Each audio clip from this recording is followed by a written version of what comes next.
Hello my dear students, welcome back to my YouTube channel. मेरे YouTube channel पर आप लोग का बहुत बहुत स्वागत है।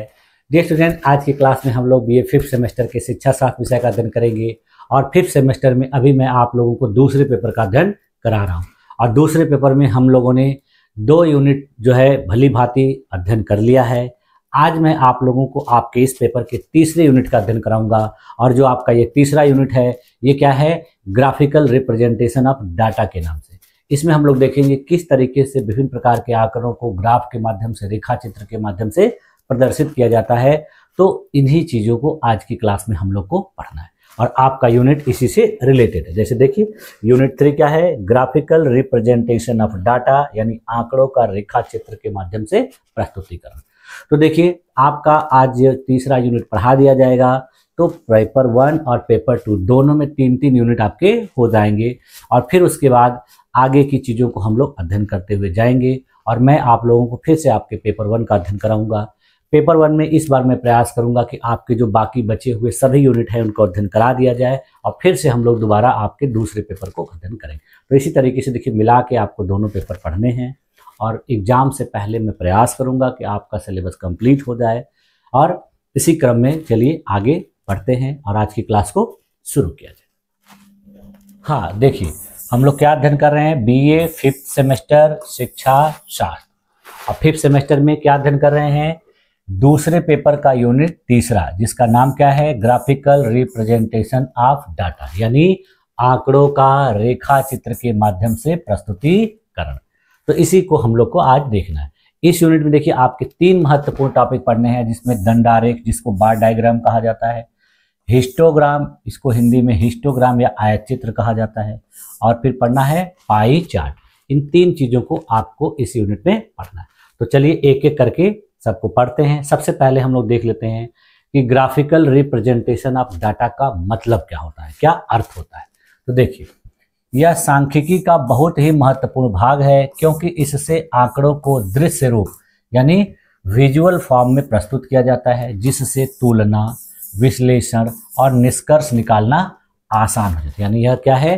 सांख्यिकी का एक महत्वपूर्ण पार्ट है, एक भाग है, जिससे क्या होता है कि विभिन्न प्रकार के आंकड़ों को दृश्य रूप में, विजिबल फॉर्म में, यानी ऐसा प्रस्तुत किया जाए कि चित्र के माध्यम से, ग्राफ के माध्यम से, जो सभी लोगों को दिखे प्रत्यक्ष रूप से।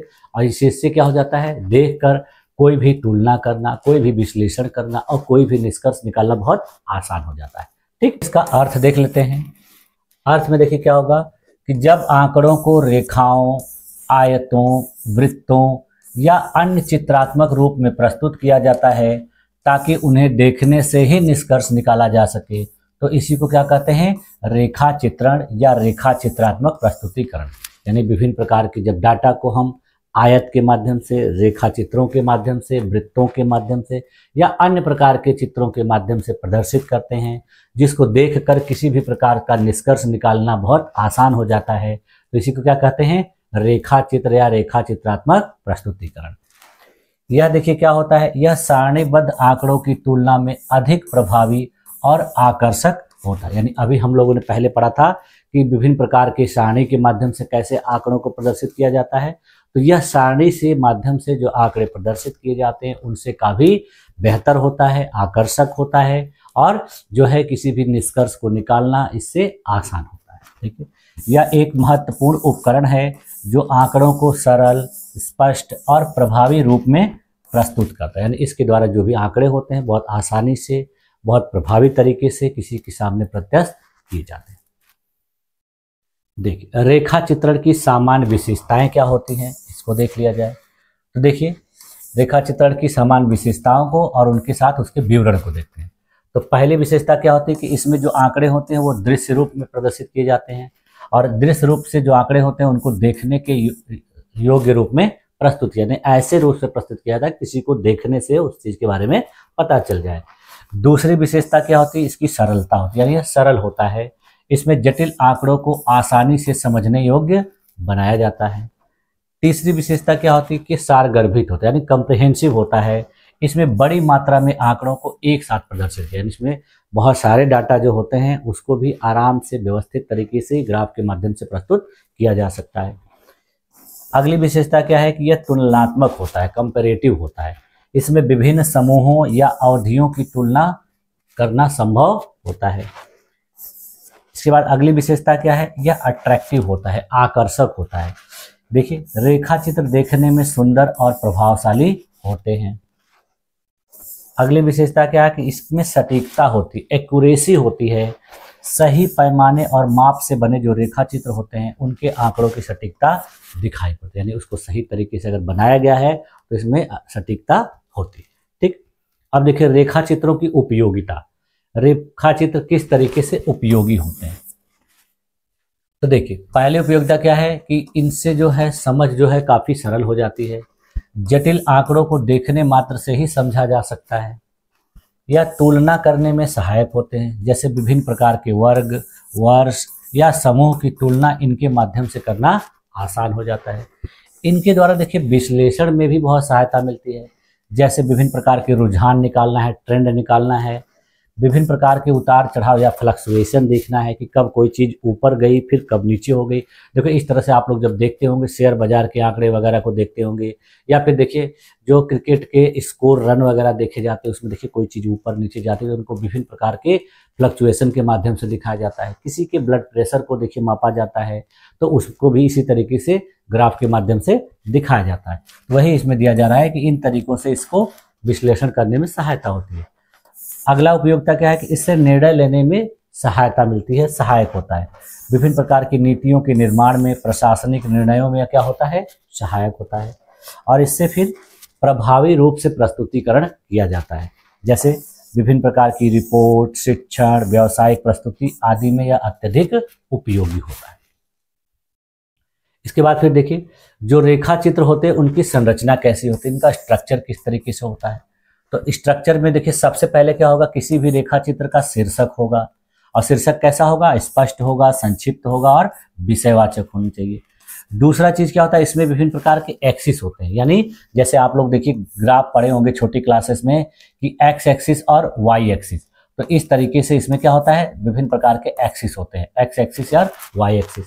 तो अक्ष होते हैं, देखिए दो अक्ष होते हैं, जैसे क्षैतिज में एक्स एक्सिस और ऊर्ध्वाधर में वाई एक्सिस। तो इसको देखिए मैंने अभी लिखा है एक्स वाई, तो आप इसको वाई कर सकते हैं, इसको एक्स कर सकते हैं। तो जिस प्रकार से इसमें अक्ष जो होते हैं दो। उसके बाद फिर देखिए इसमें जो माप होती है वो मानक होती है, स्केल के आधार पे होती है, ऐसा पैमाना जिससे आंकड़ों को ठीक प्रकार से दर्शाया जा सके। इसके बाद फिर देखिए चौथी चीज क्या होती है, इसमें विभिन्न प्रकार के आंकड़ों को प्रदर्शित किया जाता है। तो आंकड़ों को बिंदु के माध्यम से, दंड के माध्यम से या रेखा के माध्यम से अंकित करके दिखाया जाता है। फिर उसके बाद देखिए अगला जो इसका भाग होता है, इसमें स्रोत होता है, सोर्स, यानी ये आंकड़े कहाँ से प्राप्त किए गए हैं इसका सोर्स लिखा जाता है, नीचे लिखा गया रहता है। ये जो आंकड़े हैं इस संस्थान के द्वारा हैं, किस संस्थान के द्वारा कब जारी किए गए, तो ये चीजें नीचे दी गई रहती है। और उसके बाद फिर इनका विवरण दिया गया रहता है कि यदि एक से अधिक रेखाएं दंड हो तो उनका अलग अलग रंग या चिन्ह स्पष्ट रूप से दर्शाया जाता है। अगर विभिन्न प्रकार के आंकड़े होते हैं तो उनको देखिए विभिन्न प्रकार के रंगों के माध्यम से इस तरीके से प्रदर्शित किया जाता है। तो अलग अलग रंग का क्या महत्व है, क्या उसका मतलब है, तो इस तरीके से यहाँ पर दिखा दिया जाता है। अभी मैं देखिए विभिन्न प्रकार के जो ग्राफिकल प्रेजेंटेशन का चित्र आपको फिगर दिखा के समझा दूंगा तो आप क्लियर हो जाएगा। देखिए अब देखिए रेखा चित्र निर्माण के सामान्य नियम, यानी general rule for drawing graph. देखिए इसका सामान्य नियम क्या होता है, पहला नियम क्या होता है कि यह सटीक होना चाहिए, यानी इसमें सटीकता होनी चाहिए, आंकड़ों के अनुसार सही माप अपनाना चाहिए। दूसरा देखिए नियम क्या होना चाहिए कि शीर्षक जो है स्पष्ट होना चाहिए, यानी शीर्षक से किसी को कोई भी चीज पता चल जानी चाहिए कि ये ग्राफ किस लिए बनाया गया है। देखिए ग्राफ का जो शीर्षक है वो विषय को दर्शाना चाहिए। फिर देखिए इसका जो पैमाना होना चाहिए वो उचित होना चाहिए, यानी बहुत बड़ा या बहुत छोटा पैमाना नहीं लेना चाहिए। साफ सुथरा प्रस्तुतिकरण करना चाहिए, यानी जो भी रेखाएं हैं, जो भी अक्ष हैं, जो भी अंकन है वो स्पष्ट होने चाहिए, आधे अधूरे नहीं होने चाहिए, टेढ़े मेढ़े नहीं होने चाहिए।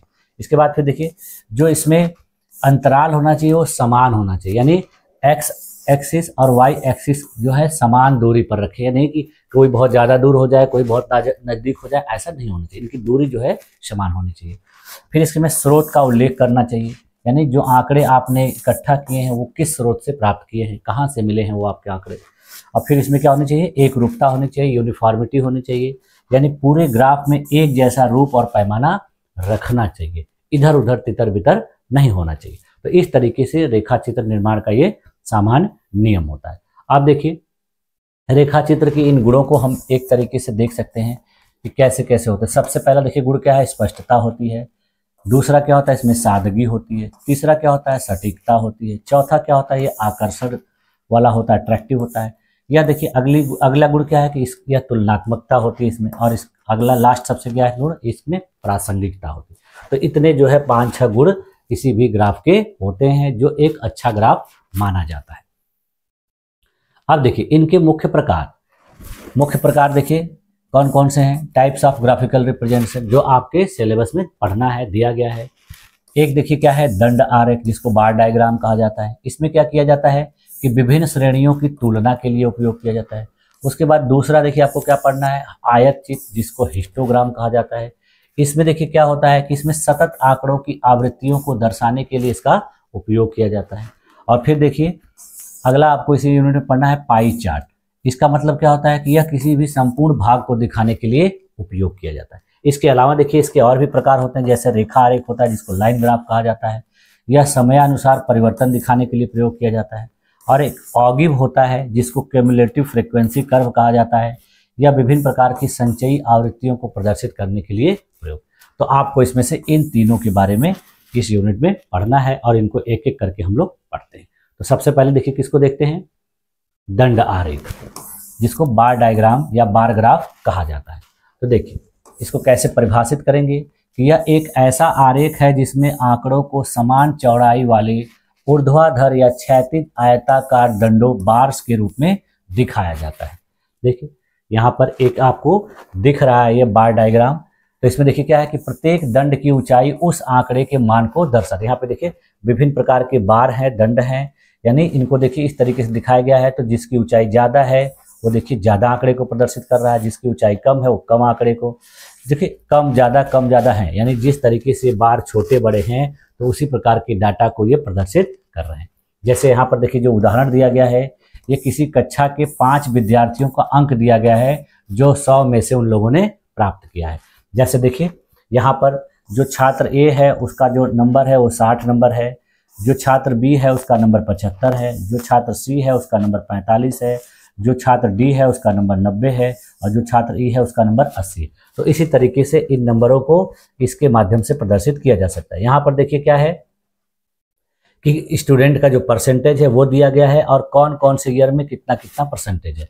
जैसे देखिए यहाँ 2016 का जो है परसेंटेज 80% है, 2017 में 56% है, 2018 में देखिए 60% यानी 56 से थोड़ा ज़्यादा है इसलिए ये बार थोड़ा ऊंचा है। 2019 में देखिए परसेंटेज काफ़ी डाउन है, 30% है इसलिए इसका बार देखिए छोटा है। फिर उसके बाद 2020 में देखिए 48% हो गया इसलिए बार थोड़ा ऊपर हो गया।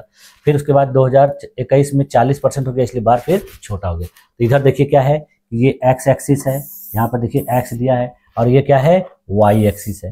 तो एक तरफ परसेंटेज दिया गया है, एक तरफ ईयर दिया गया और उसी ईयर के अनुसार परसेंटेज के आधार पर क्या दिया गया है वो बार विभिन्न प्रकार के बनाए गए।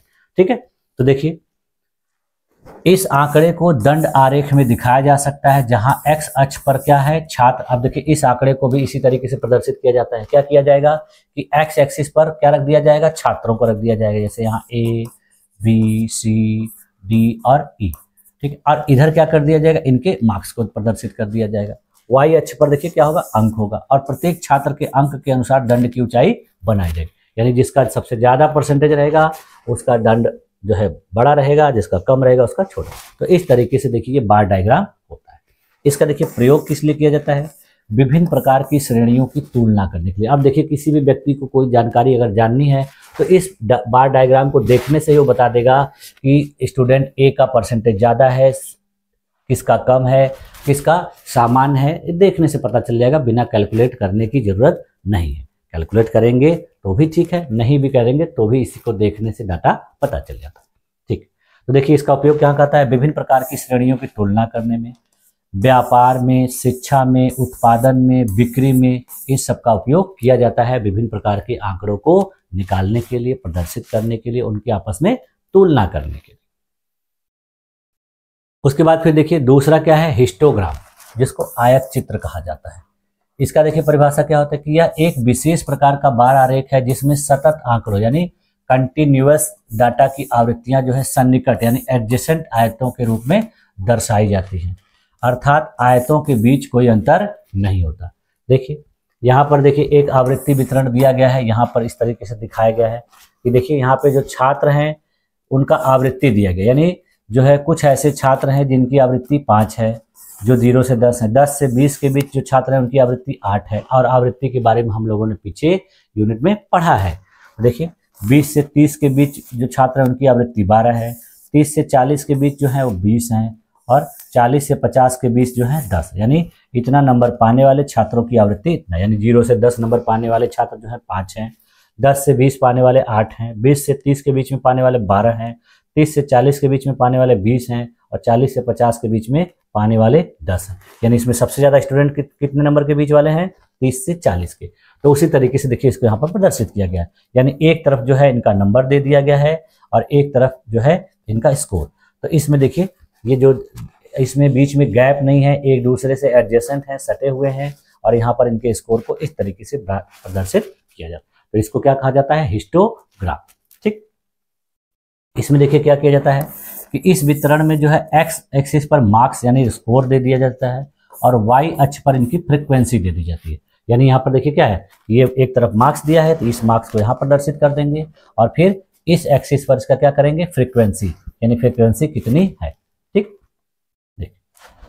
प्रत्येक वर्ग अंतराल के लिए एक सन्निकट आयत बनेगा जिसकी ऊंचाई आवृत्ति के अनुपात में होगी। यानी यहाँ भी उसी प्रकार का एक आयत बन जा रहा है देखिए, और आयत की ऊंचाई या छोटी या बड़ी होगी, किसके अनुसार होगी? जिस प्रकार की फ्रीक्वेंसी होगी। अगर फ्रीक्वेंसी ज़्यादा है तो आयत की ऊंचाई ज़्यादा होगी, फ्रीक्वेंसी कम है तो ऊंचाई कम होगी। तो इस तरीके से इसको देखिए प्रदर्शित किया जाता है हिस्टोग्राफ। ठीक, अब देखिए इसका प्रयोग कहाँ होता है? इसका प्रयोग विभिन्न प्रकार के सतत आंकड़ों के वितरण को दिखाने के लिए होता है, मोड और शेप ऑफ डिस्ट्रीब्यूशन को ज्ञात करने के लिए भी होता है। यानी मोड का मतलब माध्य ज्ञान करने के लिए होता है। अब देखिए अगला है पाई चार्ट। पाई चार्ट या सर्कल डायग्राम। तो देखिए इसकी परिभाषा क्या होती है कि यह एक वृत्ताकार आरेख होता है जिसे विभिन्न खंडों यानी सेक्टर्स में बांटा गया होता है। देखिए यहाँ पर आप लोग को दिख रहा होगा कि एक सर्कल है, और आप लोग जानते हैं कि किसी भी सर्कल का टोटल जो एंगल कितना होता है? 360। तो 360 एंगल है, उसको कई परसेंटेज में बांट दिया जाता है। देखिए परसेंटेज में 100% और एंगल के हिसाब से कहा जाएगा तो 360। अब देखिए इसमें कई भागों में बांटा गया है और अलग अलग भाग को अलग अलग कलर में प्रदर्शित किया गया है, और इसमें जो अलग अलग कलर हैं अलग अलग विषय के नंबर को, मार्क्स को प्रदर्शित कर रहे हैं। देखिए हर खंड किसी श्रेणी का प्रतिशत योगदान दर्शाता है, यानी किसका कितना प्रतिशत है। तो यहाँ पर देखिए किसी क्लास के विषयवार अंकों का प्रतिशत दिखाएगा, यानी किस विषय में बच्चों का प्रतिशत कितना है नंबर का। जैसे देखिए उदाहरण के लिए अगर किसी स्टूडेंट का गणित में 30% है, विज्ञान में 25 है, अंग्रेजी में 20 है, हिंदी में 15 है और सामाजिक विज्ञान में 10, तो इन तीनों को चारों पांचों को मिला के क्या हो जाएगा? उसका टोटल 100% है। उसको उसी तरीके से विभिन्न सेक्टर्स में बांट दिया जाएगा, और उसमें लिख दिया जाएगा कि इस कलर से गणित का नंबर है, येलो कलर से साइंस का नंबर है, सोशल साइंस का नंबर पिंक कलर से है, इंग्लिश का नंबर ब्लैक कलर से है, और जो है हिंदी का नंबर इस कलर से। तो इस तरीके से देखिए ये जो है सर्कल डायग्राम पाई चार्ट बनाया जाता है। देखिए अभी मैंने आप लोग को बताया कि किसी भी वृत्त का कोण कितना होता है? 360। तो अब हर विषय का जो कोण होगा क्या होगा? उसके प्रतिशत का गुणा करेंगे 360 में और उससे 100 से भाग दे देंगे तो वो निकल जाएगा। जैसे देखिए यहाँ पर गणित का जो प्रतिशत है 30 है, तो उसका कोण कितना होगा? 108 अंक। विज्ञान का जो प्रतिशत है वो 25 है, यानी 25% है, तो कितना हो जाएगा? ये 90 हो जाएगा। 90 का जब हम 4 से गुणा करेंगे 360 हो जाएगा। तो 25% का मतलब क्या हो गया? 90 डिग्री का एंगल। ठीक है, 20% का मतलब क्या हो गया? 72। हिंदी का क्या होगा? 15% है, तो इसका एंगल कितना होगा? 54 होगा। सामाजिक विज्ञान का 10 है, तो इसका एंगल कितना होगा? 36। तो इसी तरीके से एंगल के हिसाब से उसको बांट दिया जाता है। ठीक है, तो देखिए इसमें क्या होगा कि पाई चार्ट में 5 हिस्से बनाए जाएंगे जिनका क्षेत्रफल उनके प्रतिशत के अनुसार होगा। यानी जितने डाटा रहेंगे, यहाँ पर देखिए क्या है? 5 विषय हैं, तो इसीलिए इस सर्कल को 5 भागों में बांटा गया। अगर 6 विषय रहेंगे तो 6 भाग होंगे, 3 ही विषय रहेंगे तो 3 ही भाग होगा। तो जितने विषय रहेंगे उसको उतने भागों में बांट दिया जाता है। तो ये होता है पाई चार्ट। ठीक, देखिए इसका प्रयोग कहाँ होता है, तो प्रयोग देखिए इसका बजट में, विभिन्न प्रकार के आय व्यय का डाटा निकालने के लिए, परीक्षा के परिणाम को प्रदर्शित करने के लिए, और किसी संपूर्ण का विभिन्न भागों में विभाजन दिखाने के लिए। यानी मान ली कोई चीज़ संपूर्ण रूप से है तो उसका कितना कितना विभाजन कैसे कैसे किया जा रहा है, किसको कितना दिया जा रहा है, तो उसके इसके आधार पर प्रदर्शित किया जाता है। अब देखिए इनकी संक्षेप में तुलना कर ली जाए, तो तुलना में देखिए क्या है कि प्रकार, आधार, उसकी विशेषता और उपयोग। तो सबसे पहले देखिए जो दंड आरेख होता है ये किस प्रकार के डाटा के लिए होता है, असतत डाटा के लिए। इसकी विशेषता क्या होती है कि इसके जो दंड होते हैं उनके बीच अंतर होता है, दूरी होती है। उपयोग किस लिए किया जाता है इसका, श्रेणियों की तुलना करने के लिए। आयत चित्र देखिए किस प्रकार के डाटा के लिए प्रयोग होता है, सतत डाटा के लिए। इसके बीच जो दंड होते हैं उनके बीच कोई अंतर नहीं होता, अभी मैंने आप लोग को दिखाया कि एक दूसरे से सटे हुए थे। इनका जो उपयोग होता है वितरण के रूप को दिखाने के लिए होता है। और अभी लास्ट में हम लोगों ने देखा जो पाई चार्ट, ये किस लिए उपयोग होता है, किसी प्रतिशत या अनुपात को दर्शाने के लिए। जैसे देखिए यहाँ पर वृत्त के कई भागों में विभाजित करके इस चीज को दर्शाया जाता है। और इसका उपयोग कहाँ होता है, संपूर्ण के भाग की तुलना करें। कोई चीज संपूर्ण है और उसके कौन कौन से भाग कितने कितने हैं उनको आपस में तुलना करने के लिए इसका उपयोग होता है। ठीक है, तो इस तरीके से देखिए आज की क्लास में हम लोगों ने किस चीज के बारे में अध्ययन किया, आपका ग्राफिकल रिप्रेजेंटेशन ऑफ डाटा। और ग्राफिकल रिप्रेजेंटेशन ऑफ डाटा में हम लोगों ने 3 प्रकार के डाटा के बारे में पढ़ा, जिसमें बार डायग्राम, हिस्टोग्राम और पाई चार्ट। ये किस तरीके से बनते हैं, इनको कैसे प्रदर्शित किया जाता है, मैंने आप लोगों को चित्र के माध्यम से उदाहरण देकर अच्छे तरीके से समझाने का प्रयास किया। और मुझे उम्मीद है कि आप लोगों की सारी चीज़ें अच्छी तरीके से समझ में आ गई। तो आप लोगों ने मेरी इस क्लास में अपने आप को इतनी देर तक इतने धैर्यपूर्वक बनाए रखा, इसके लिए आप लोग का बहुत बहुत धन्यवाद। और आप लोग इन सारी चीज़ों को अच्छे तरीके से नोट्स बना लीजिएगा, इसको प्रैक्टिस करिएगा, प्रीवियस ईयर के क्वेश्चन पेपर को देखिएगा कि इसमें से किस तरीके से आपके प्रश्न पूछे जा रहे हैं, तो उसी के आधार पे आप अपना रिवीजन करिएगा, अपने एग्जाम की तैयारी करिएगा। तो मिलते हैं नेक्स्ट क्लास में, तब तक के लिए थैंक यू।